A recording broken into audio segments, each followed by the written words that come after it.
জনাব আসগর আলী। আমি মঞ্চে আসন গ্রহণ করবার জন্য অনুরোধ জানাচ্ছি। দাদা বাবা ছেলে, হ্যাঁ অবশ্যই আমাদের মাঝে কিন্তু মূলত উপস্থিত হওয়ার কথা ছিল, সেই জন্য এই 3 দিনই আমরা মাঠে উপস্থিত আছি। এই পর্যায়ে মাঠে প্রবেশ করবেন ওস্তাদ শায়েস্তা খান। তিনি 1993 সালে সাব গেমসে অংশগ্রহণ করেছিলেন। ওস্তাদের জন্য নির্ধারিত সময় 5 মিনিট।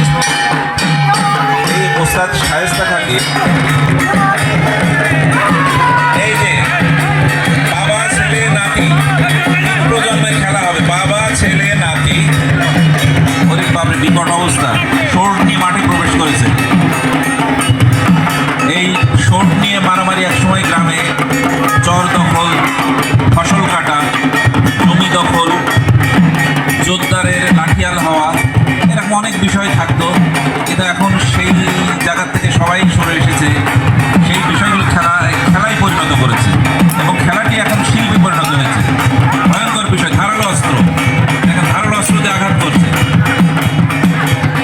সিরাজুল হক চৌধুরী বেঁচে থাকতে